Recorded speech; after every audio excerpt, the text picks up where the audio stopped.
Welcome to Daddy vs. Doctor.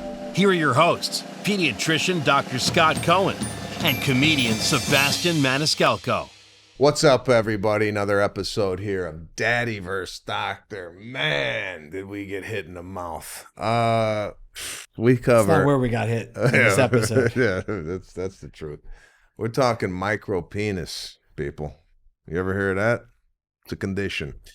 Also, talking about foamy urine and very special guest, one of the nicest men. Unbelievable. Walker Hayes. Today on Daddy vs. Doctor.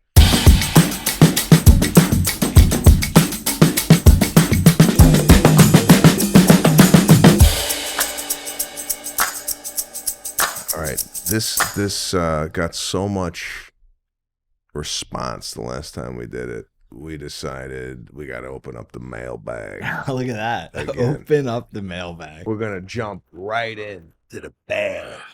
So, what do you got? All right. Who's asking questions? All right. We got Steve and Lisa from Hartford, Connecticut, and they are asking, we are expecting our first baby girl and want to know what we should have on hand at home when she arrives. Okay. We all need the same thing, and I think we go a little over the top with what parents get these days. Mm-hmm. Like, did you have like wipes that were warm, like heated wipes? I used them. Well, I was going to ask you, if you don't have them for yourself, your baby doesn't need Yeah. them. You use heated wipes? Bro, you ever used a heated wipe before? No, but still? Oh, bro. No, not now. I mean, but like during the... But why not keep it up? It's It's just great. there, you know? Like, oh, we were going to heat it. What was the craziest thing you or Lana bought? It's not that we bought. This is the dumbest thing we did. All right. Was childproof the house. Yeah, but that's later. But when you're bringing the baby home, like the gear you had, like here's the thing. The baby needs one place to sleep. How many places did you buy for the baby to sleep? We had a crib. And a bassinet. And that's it. Yeah, I'm sure there was a carrier. I'm sure there was a swing. I'm sure there was a... Well, they don't sleep in a swing. People... Oh, no, we did have a swing. Yeah, exactly. We did have a swing. Yeah. No, there's a lot of stuff. That's you're right. No, and it's all good, fun stuff. I think you need diapers. You need diaper wipes. Yeah. You need a lot of onesies. That's all they wear. Yeah. You know, everybody's going to buy the cute outfits. And how many pairs of socks are they going to buy you? Everybody buys you the socks that look like shoes. Very cute. So diapers, diaper wipes, onesies, a place to sleep, bassinet or crib. High chair. High chair. Well, no, high chair is like 6 months old. You don't need it right when they come home. Yeah, but like this is stuff that you would have. Bottles, a thermometer. Did you say bibs? No, they're not eating yet. Well, Who's bro, eating? you're not getting this. You're not giving. You're not going. Okay, 6 months. Go get bibs. Yeah, I think you're there's just getting stages. this all at once. You want everything. So basics, you needed what you just stated. Yeah. Is there anything out of the ordinary that you've seen in your 20 some odd years of pediatrics where it wasn't either invented or wasn't prescribed back 20 years ago that you're like, wow, this invention really changed the game? Well, the one we see the most probably are like nursing pillows. You know, there's a million of those pillows that the moms have on their lap to nurse. Yeah. And I remember when my mom saw that, she goes, well, why would you buy that? And I'm like, well, what did you use? She's like, pillow. Like just a pillow from the bed or nothing, right? And they make them they're all the different coverings. Genius. Well, those pillows actually strap to. Yeah, they strap on. So you could walk around the house with a pillow strapped to you while the baby nurses. You've obviously never nursed a baby before because nobody walks around nursing the baby. Well, if you just in case you had to get up, it's available. Yeah, that's your job. I'm nursing the baby, Sebastian. Go do something. Wow. But yes, all right. So break it down. Simple things: diapers, diaper wipes, onesies, probably swaddling blankets, a place to sleep, thermometer, and then you're gonna have some diaper creams and moisturizer creams. Let me hit you with the thermometer. Baby shampoo. Yeah, I guess there is a bunch of stuff. Baby thermometer. Yeah. Kids 2 months. Yeah. Best way to take the temperature. So under 2 months, rectal only, because it needs to be super accurate. It makes a difference. After that, under the arm's fine. Okay. Do you recommend the guns? Later, it's fine because whether it's 101 or 105, the number doesn't matter. They're not always the most accurate. And where do you put the gun? Here, temple. Oh my What? God. What do you mean? Oh my God! No, but I've done it here. It's hot. I've done it here. It's not. I'm across the ding like this. You're thinking way too much. On the head, there's no good place. Depends how big your forehead is. Just aim somewhere on the forehead. All right. This is my theory on the temperature, the thermometer in the house. Yeah. And I don't know if you went through this as a parent or still going through it. Every thermometer we have in the house don't work. Yeah. Every time I go and take a temperature, I take it out. My wife, that one doesn't work. What the hell are we saving this thing for? You probably have the old mercury ones that drop, and then you have a toxic leak going on. But the one thing gratuitous plug. So in my book, Eat, Sleep, Poop, in the beginning, there's a checklist of what you need that you can literally rip off and just checklist what you need to buy before the baby comes. You could have just said that at the beginning of this. We could have saved ourselves 12 minutes. Well, you ever put a rectal thermometer in your mouth? Not on purpose, but like by accident? A rectal thermometer? Why? Yeah, because my mom, I remember as a kid, taking my temperature and then after saying to my father, like, "Oh my God, I just gave him the rectal one," and she did it. Oh, wow. You know, I assume it was clean, but I don't know. These are memories. God. This is why I go to therapy. So again, the mailbag, as you could see, it's full of something. Full of shit. It's full of something. That's for sure. Email your questions or to the mailbag at daddyversusdoctor@gmail.com, and hopefully we'll get to them on the show.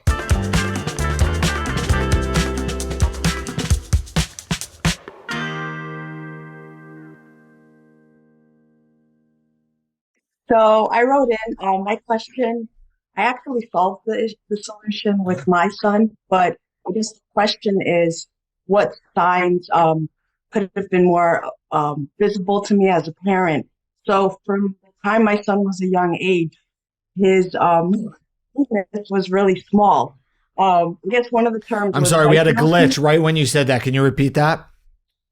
So from the time he was born, his penis was very small. Like the term that was online was micropenis. Oh wow!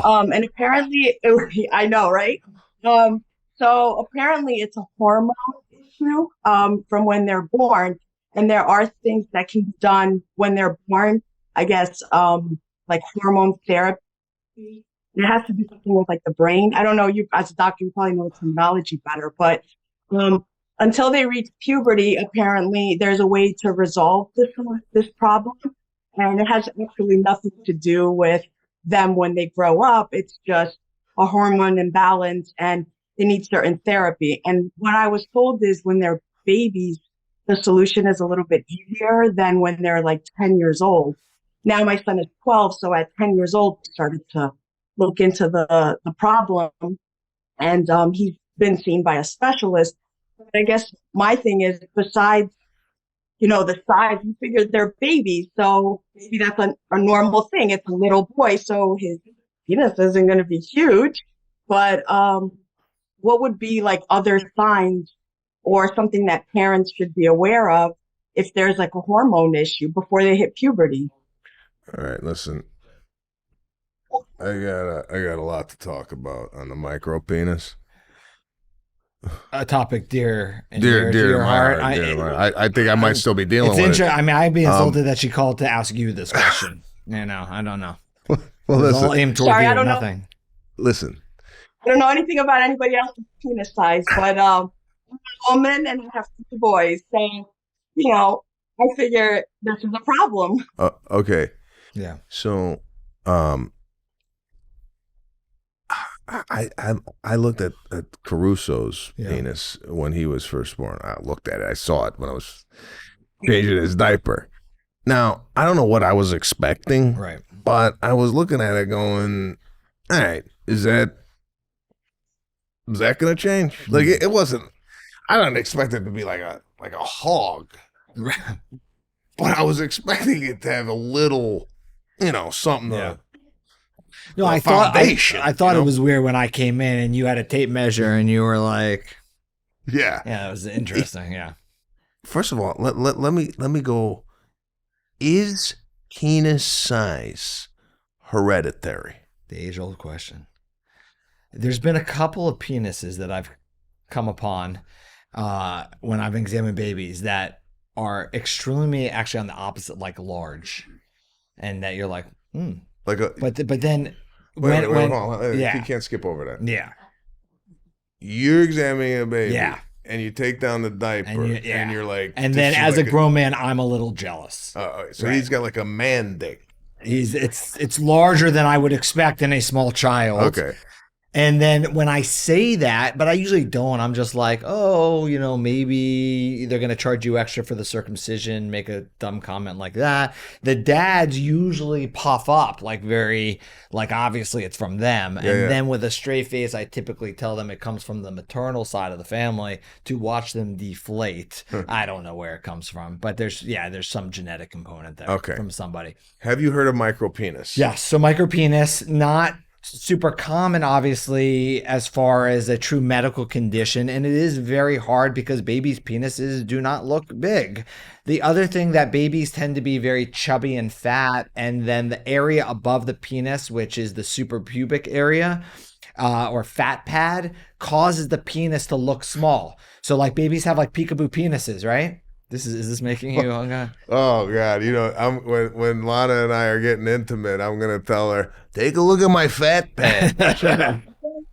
So, you know that area above, right? So the penis looks very tiny, and then often it's like hidden, and you got to sort of pop it out. And usually, as the baby grows and thins out, the penis gets bigger, and you don't notice it. So you're right. Sometimes it's hard in and of itself to tell from penis size that there's an underlying hormone deficiency. A lot of times there's other issues. Was he diagnosed with something like panhypopituitarism or growth hormone deficiency, or? It was a hormone thing. I don't know the exact medical term for it. I just know that he had to receive hormone therapy. And they said that it's important that the children get the hormone therapy before they hit puberty. So I don't know what happens. Well, what if you don't catch it? What if a parent I have 3 boys, so comparing one kid to the other 2, I was like, different than the other 2. The other ones look, like there's something there. And then his was just, the middle child having like the tiniest one. I'm like, I don't know if this is a problem but the hormone therapy made a difference because you saw an improvement in that, and he hasn't hit puberty yet anyways. So, hoping that it was caught in time and maybe, usually with the exam, and the pediatrician is going to see and notice that maybe there isn't the growth that they would expect, and then start hormone therapy. And that's the idea, right? You have lower levels of hormones early on that boost naturally during puberty. So you maintain those levels, and then puberty surges and increases there. So it sounds like you're on the right track, but it's hard as a newborn to tell. What if you don't notice it? If you don't it's not like right. It may affect other things as well, because these hormones aren't just due with penile size. Sometimes they're related to growth and other physiologic functions in the body. So often you see other things with development and growth, and then that's sort of your trigger that we need to replace these hormones. So hopefully it's caught in time. Yeah. And then we got catch up time too. And I can't wait till he watches this as a teenager. His friends watch this.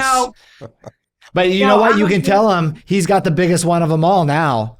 So, right? To do the episode with you guys more for the fact that I don't want it to seem like I'm making fun of my child. No, absolutely not. But then I'm like, at the same time, if he grows up, then my other thought was having 3 boys, do boys at some point, start to compare, like when they're teenagers? Is it like, go, Sebastian.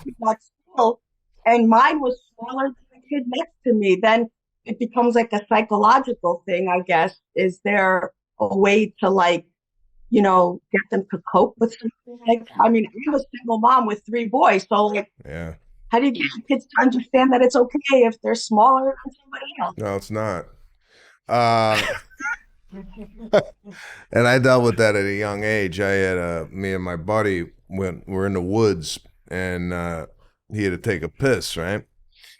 So, whatever, 12, 13 years old, you don't think about, anything. He just whipped it out, started pissing. And I'm like, I don't got that, right? This was like, Jesus. So I'm thinking to myself, am I psychologically, and I didn't go home and tell my mom or dad, Johnny's penis is, a rifle.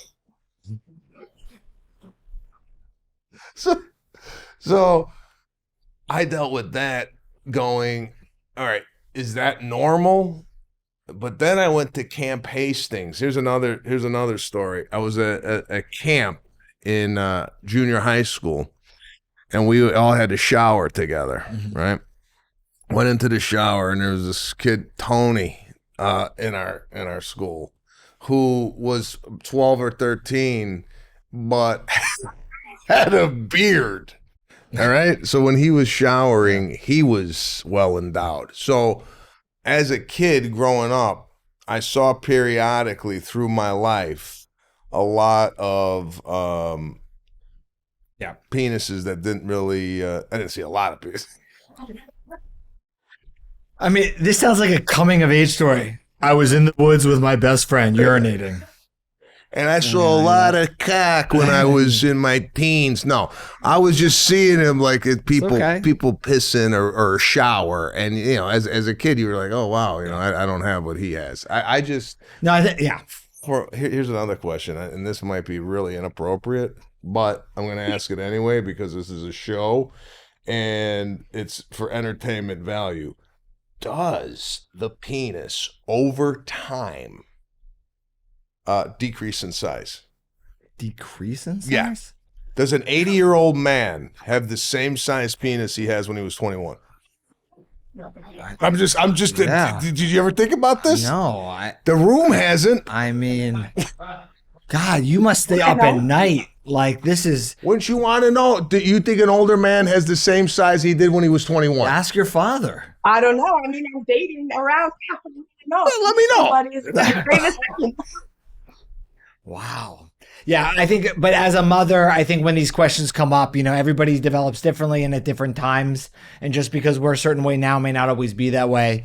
I remember in high school, this boy, he was the captain of the basketball team, football team, soccer team, every team. Why? Because he was the biggest kid. I remember him as being like gigantor. Yeah. And I came back from my high school reunion and this kid came up to me and I'm like, hey, and he's like, hey.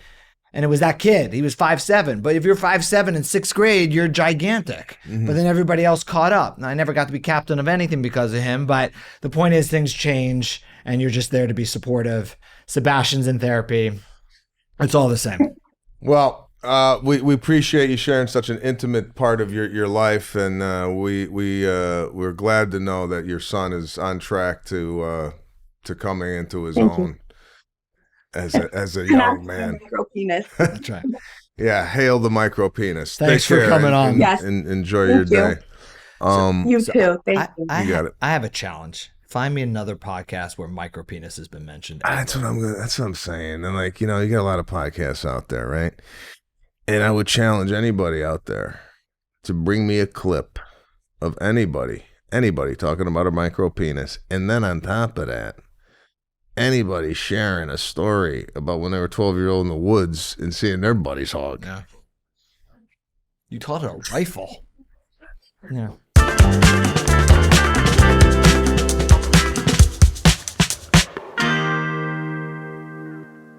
Just some Christmas wrapping right now, building some toys and running around all morning. Building some toys. What are you guys building? What's Oh man. I think it's awesome. What is it? Build your own engine. Hot Wheels. Wow, this is above my pay grade. Wait, you put it together for them? What's that? Did you make that from scratch? That came with a kit? Yeah, a kit. Wow. Wow, no, that's great. That is something else. How old is your son? 6 months. No. Two. Nice. So what do we got? A urination issue here? Holding in the pee? Yes, our daughter for as long as I can remember now at this point. So what caused? Have you heard about this? Yeah, some kids, they just behaviorally, they just try to hold it. She's 2. Is she potty trained yet? Not potty trained. No, this is my daughter, so she's 6. So she's fully potty trained. Has been potty trained for years, and just will hold it for such a long time. We've tried bringing her to like a GI doctor. Haven't really gotten too much response out of it. It's just like possibly constipation, but I don't know. She hasn't had accidents, but she just will hold it. And So she doesn't have accidents. No. Okay, and she's not constant. She hasn't had a history of constipation. I don't think so. But like my concern is like, is she gonna have like a get sick from something just from holding for so long? Yeah. And, Typically not. So the reason we ask for constipation questions, because I know you're like, wow, how did that come up? So when you have a lot of poop in there, then often it affects the outlet of the bladder. So kids won't fully empty the bladder. Sometimes they'll hold. It also can predispose you to like urinary tract infections. Has she had any urinary tract infections? No, we didn't know that she had 12 years. Furnace just kicked on. Sorry about that. No worries. What just kicked on? There was a couple of scares with that where we, tested it out, but, brought it to doctor for UTIs, but nothing was ever confirmed. Yeah. I mean, in reality, if somebody holds their urine, it's not going to hurt them. Eventually, she's going to have to go so badly. She's going to have to go. A lot of times with kids like this, they have accidents, which she's not having, which is great. Sometimes they get recurrent urinary tract infections, which hasn't happened. So in general, it is behavioral. I mean, I would probably try to take the pressure totally off her, not make a big deal, because I think the more you talk about it, the more you say you have to do it, I think then behaviorally she's going to hold on to it tighter. I think it's nice to have sort of timed voiding. So you pick certain times of the day where you would naturally go to the bathroom, first thing in the morning, after school, before bed, where you just ask her to sit and try. Not a big deal if she doesn't, but try, because often just sitting there, then you go. And then otherwise we sort of back off a little bit, and it usually gets better over time, considering none of the negative effects have happened, and it's not going to hurt her. It just feels yucky. Yeah. Yeah. So like you were just saying about the behavioral, I remember when she was really small, like 2, her daycare lady almost like acted as if he was having accidents on purpose, which I was shocked at. I was shocked to hear this. So I think maybe she got a little bit of shame from the daycare lady. Oh wow! And she may be holding on to that. Yeah. Which like I said, it kind of set me back when. I had said, she had an accident, and the daycare lady says, it's not an accident. She knew what she was doing. Oh, that's too bad. Yeah. She's 2 years old. I don't think she knows, Yeah. So I think there might have been a little bit of got reprimanded, and maybe somehow mentally she kind of got affected by that. I don't know. Yeah. I mean, I think just taking the pressure off is good. You tell her wherever you want to go, whenever you want to go, you just let us know. And we take all the pressure off. Well, what do you think? What do I think? I think we go find this daycare lady. No. She's long gone anyway. So yeah.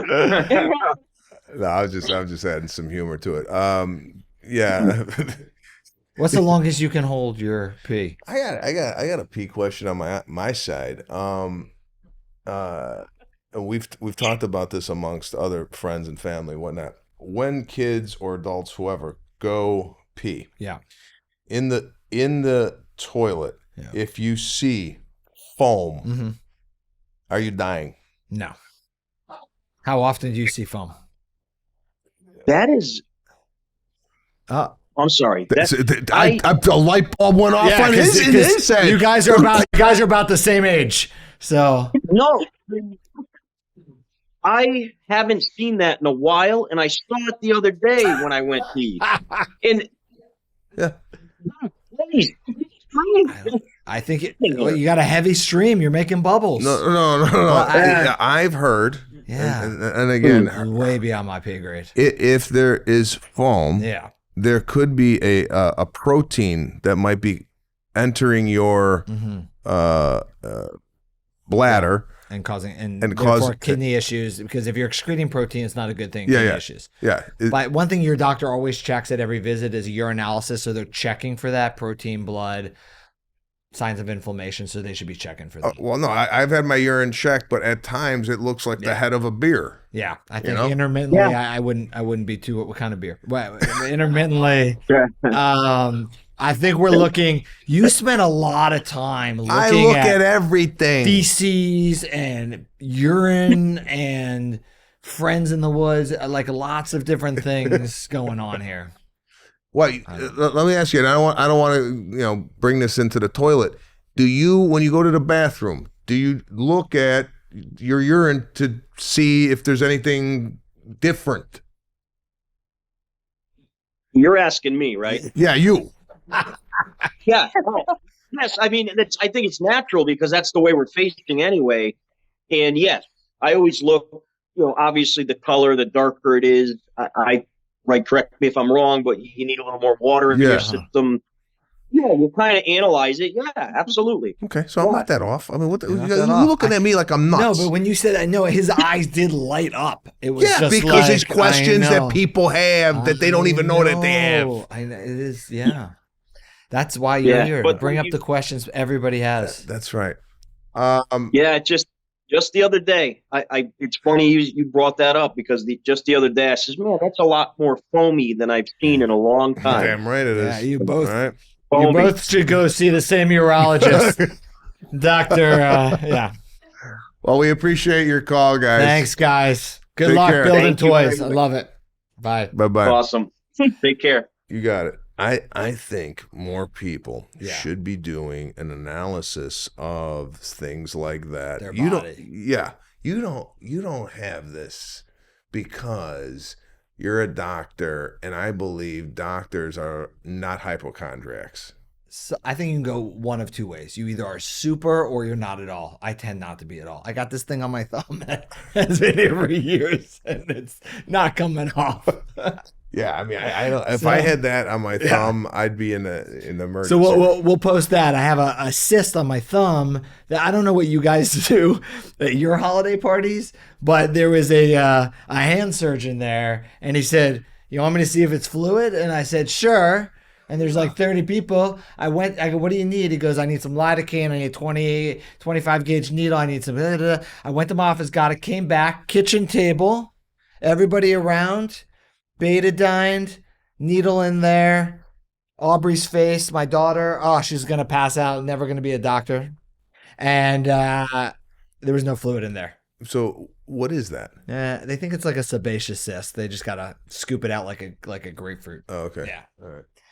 There you have it, people. You're going to see that. You're going to see that we'll in its entirety on the Instagram page. This is what we do at Hanukkah parties. Yeah, latkes and thumb cysts. Hey, what up, y'all? Hey, do I have my camera right, or do I need to turn it to the side? No, it's beautiful. We see you. He's hit y'all and y'all. Y'all life, man. It's like talking to my wife. She's from Memphis, Tennessee. Oh, so you get a lot of y'alls in your house? Oh yeah, a lot of y'alls. That's it. And I spent seven weeks in Mobile, Alabama. So I believe that's where you're from. Did you? Yeah, doing a movie. Yeah, it is. Oh, that's amazing. What movie is it? Should I have seen it? No. It's coming out. It's coming out in May. It's a comedy, loosely based on my life. Yeah. Hey, let me tell you something. Can I tell you something before we start this? Yeah. I usually do these things and I have no idea who I'm talking to. And I'm never educated because I have 6 kids and I'm just a songwriter. I don't pay attention to anything, but I know who you are.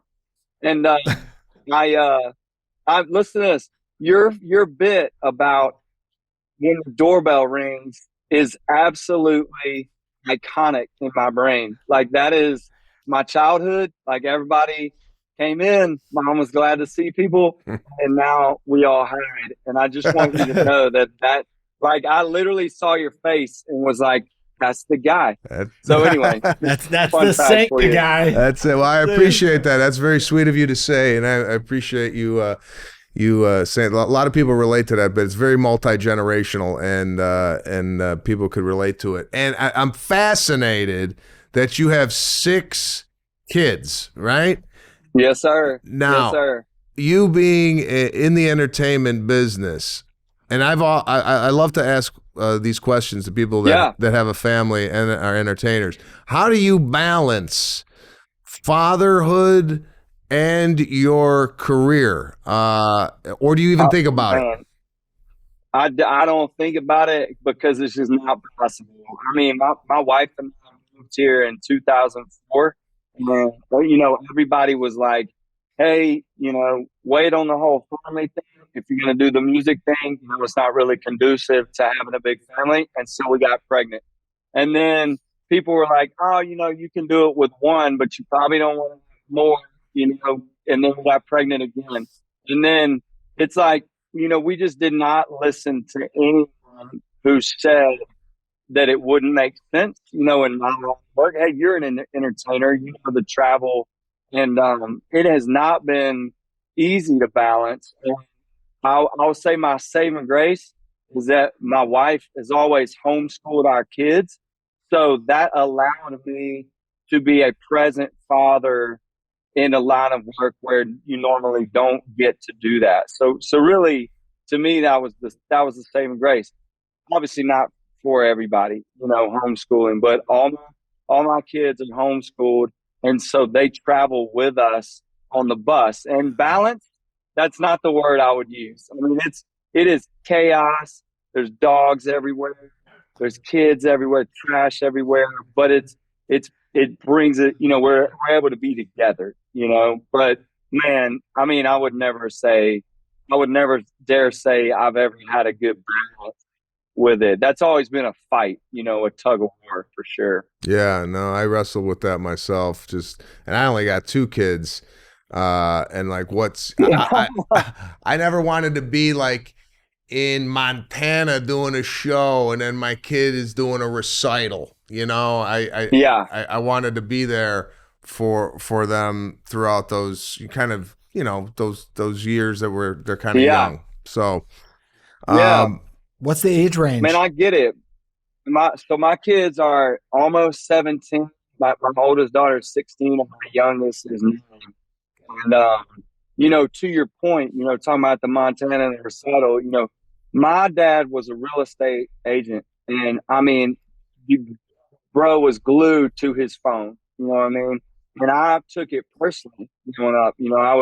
I would look on the sideline and see mom by herself and be like, "Dad, gummit," and that kind of, honestly, I think I kind of overcorrected. And honestly, I don't know if I'm doing it right, but you know how it is, man.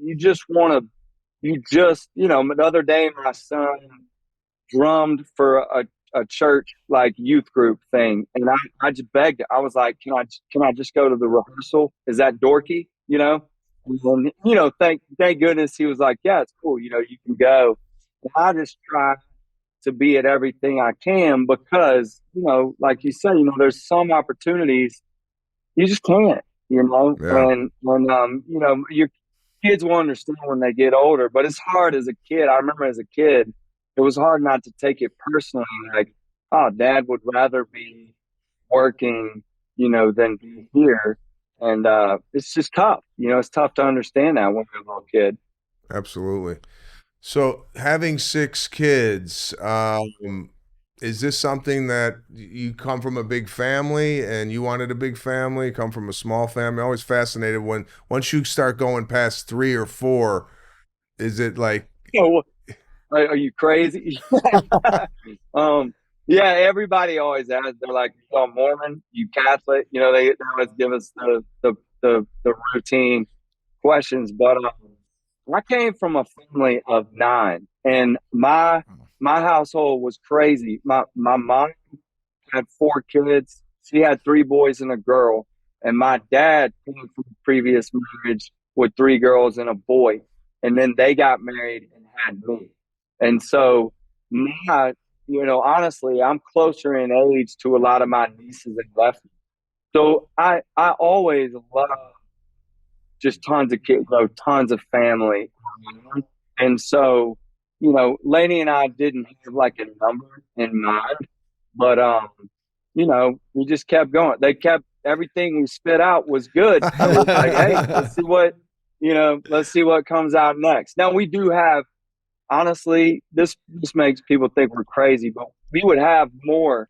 But my wife, we lost our seventh. Our seventh was a stillborn, and it crushed us. And but it also really made us even more grateful for the ones we have, And so that changed us in beautiful ways, honestly. But man, I love my kids, and I'm at back to their ages. I'm starting to feel that pain of them leaving. I'm looking at my daughter, and I'm always talk to big game like, oh no, I want y'all to leave. I want you to spread your wings. And now that I'm seeing them begin to spread, I'm like, hold up, we're buddies. You can stay if you want. Yeah, man. Yeah, it's tough. I mean, I know you got teenage daughters. I only have a 5-year-old and 3-year-old, so they're small. But he's got teenage daughters, and he's kind of coming into that. Yeah, we go through that. When they're misbehaved, we're like, oh, they only have 4 more years with us, and then the rest of the time, we're like, oh, we only have 4 more years with you. Oh no.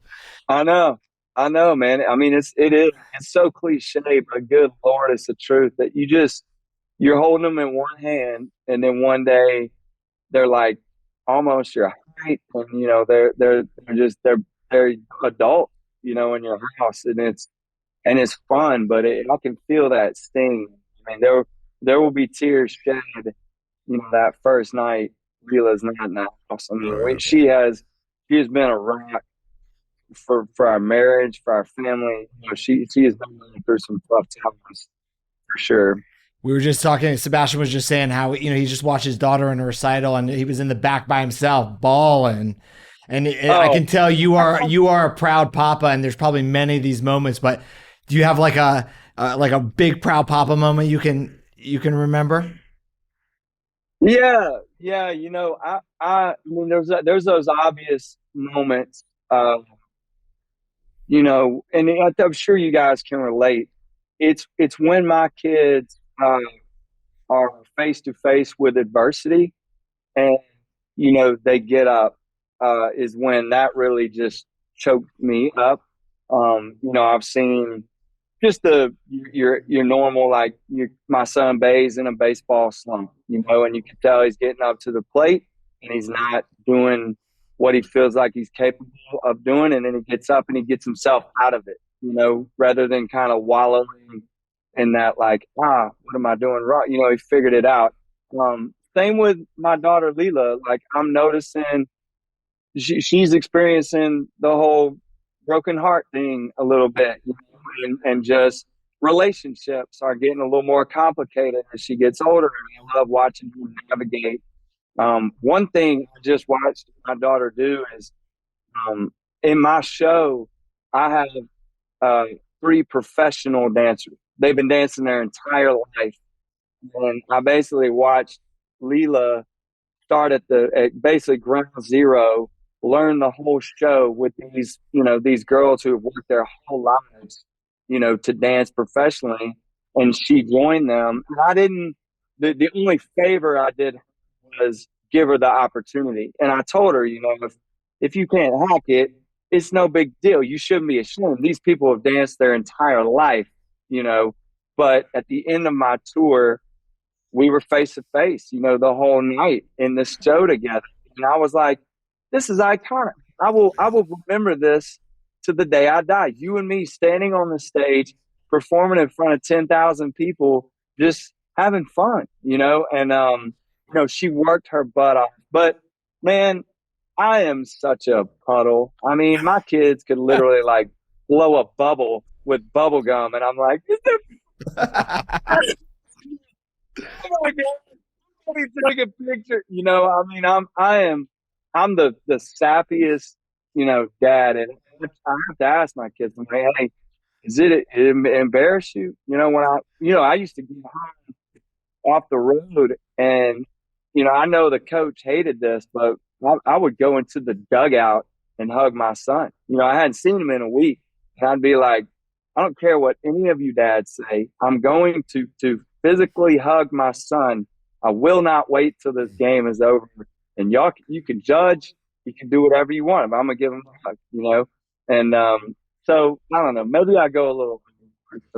No, I could relate to that. Even at this recital last night, I'm watching Serafina, and we were up high, and I knew she was looking for us. I was gonna run down and tell her in the middle of the thing, we're up there, we came, and I'm like, is that appropriate? No, when they see you, when they're scanning the audience, and then you get eye to eye, and they light up and you light up. Oh, it's the best. Yeah, it's the best. Yeah.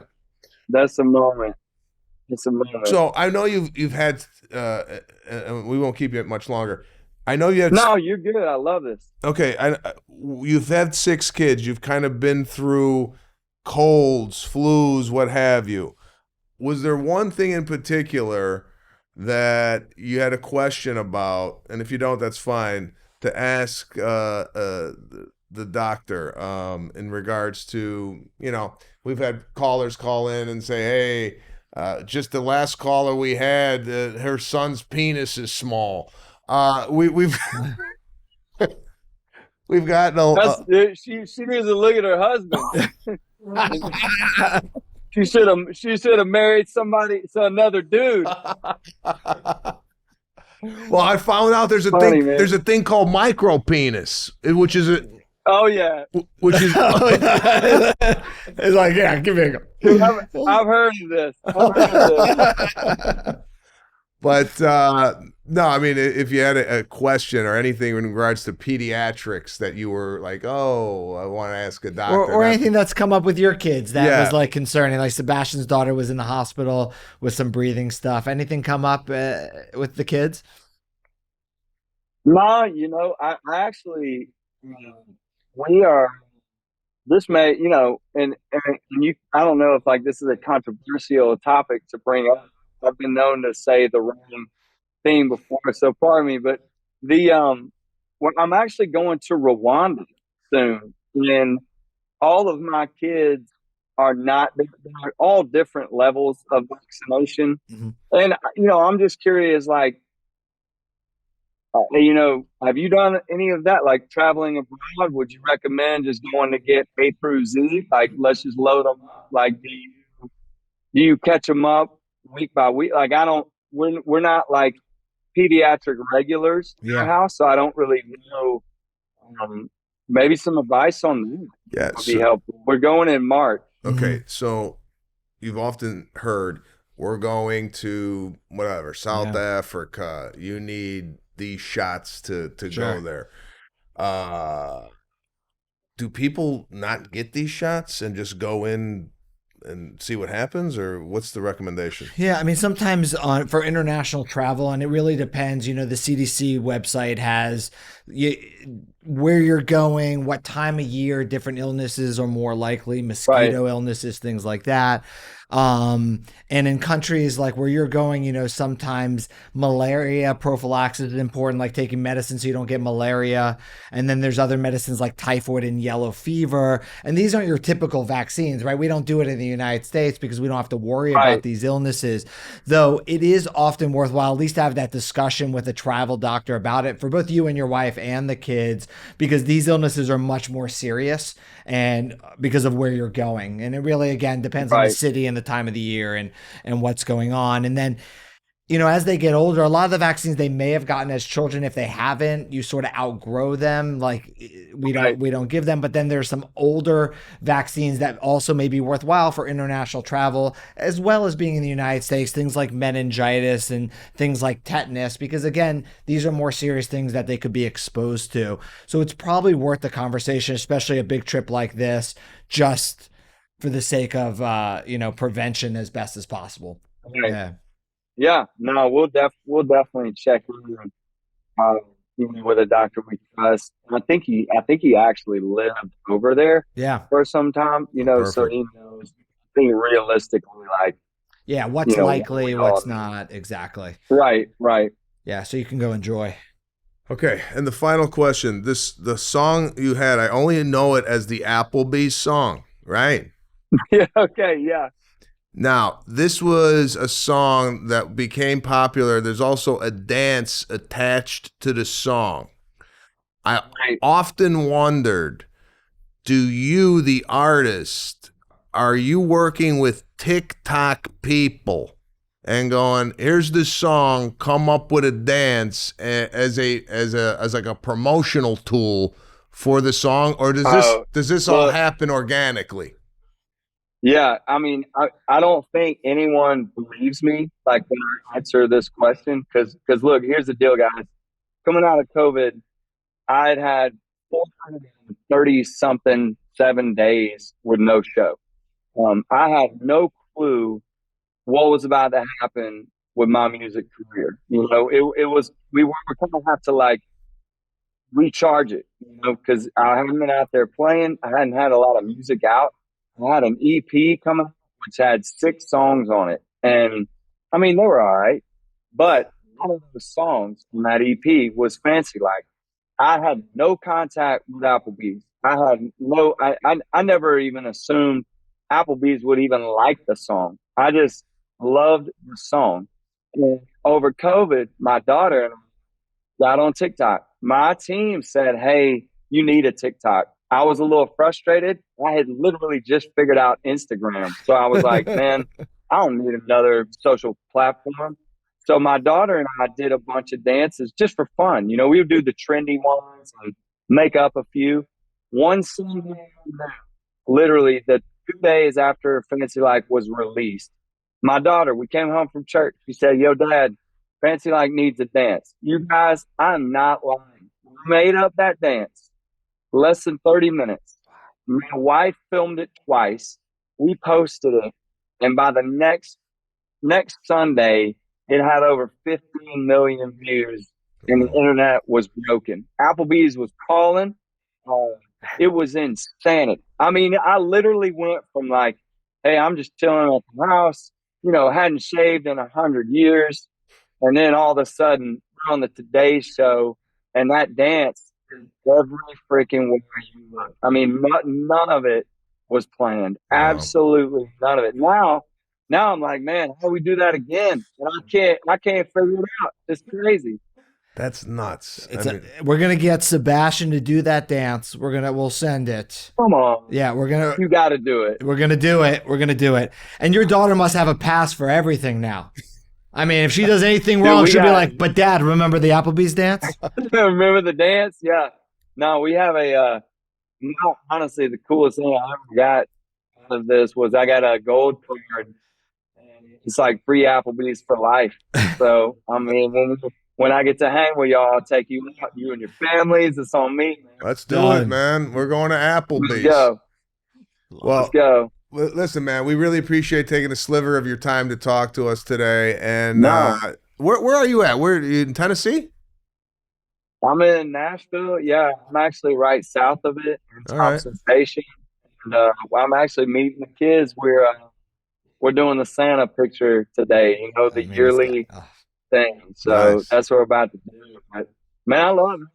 With y'all, anytime, y'all are good dude. All right, next time in Nashville, we're hitting Applebee's and getting a bite to eat. Really appreciate you. Huge fan and bigger fan now. Amazing. Yeah. What is you got any like new specials coming out? Yeah, I got a new one on Netflix that just came out last Tuesday. Let's go. What's it called? It's called Is It Me? Okay. Let's go. I'm going to go check it out tonight, man. It's awesome. I appreciate you guys. Merry Christmas. Thank you. Take care. See you. Back at the family. I'm sorry. Listening to that man, he seems like there was 3 moments where I was going to cry. It's unbelievable. I mean, was it just me? No, he just seems amazing. He's so modest and he's such a great dad. And I want to just go hang out with him. I want to cuddle up on a couch with him. and watch a movie. Like, no, didn't you feel that way? It's like everything came out of his mouth was like perfect. I know everything is like, this guy is like the perfect man. Yeah. 6 kids, just got back from church. Yeah. Where do you hear that in LA? No, but I mean, being on stage, I mean, you can relate to this. Yeah. Being on stage with his daughter and traveling with his kids, and he just wants to be a present dad. And the fact he can do everything he does, and he's going to do Santa pictures. And on top of that, here's another one that threw me. 6 kids homeschooled. Yeah. Now, me, if I had to homeschool my kids, I would say they're going to have problems. Yeah, I can't even help them with homework. Yeah. So, you know how confident you have to be in your intelligence to go, I want to give what I know to my kids? Yeah.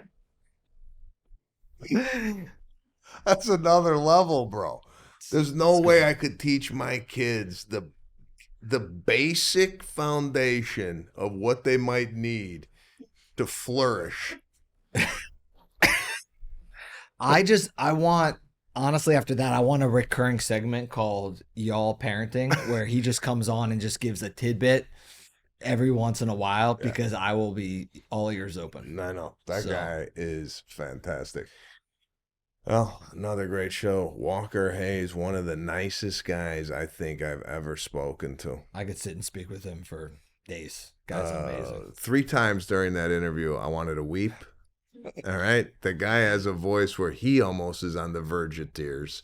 Talked about the micropenis, talked about pissing in the woods, talked about foaming the urine. I mean, it's just things that you don't see covered in any other podcast. Now, if you have a question about your kids and you can't get it answered, come here. Daddy versus Doctor. This man right here is a wealth of knowledge. Not only the education that he received, but the 20 years of experience in pediatrics, and with my commentary on top of this, I don't see how can you go wrong? I don't see a better.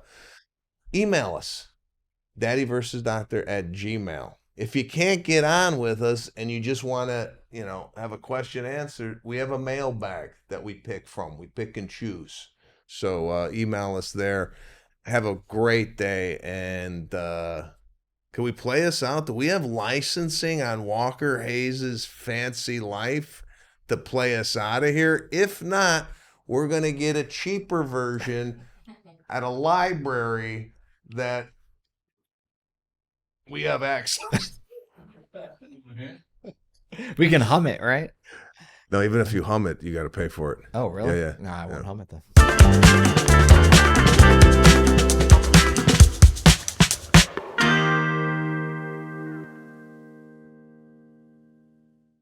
The opinions expressed in this program are not intended as professional medical advice, as a diagnosis, as a treatment protocol, or as a substitute for professional medical advice from your physician. Please consider your own medical history and consult with your own physician for your specific healthcare and/or medical needs, and about your concerns for yourself and your family.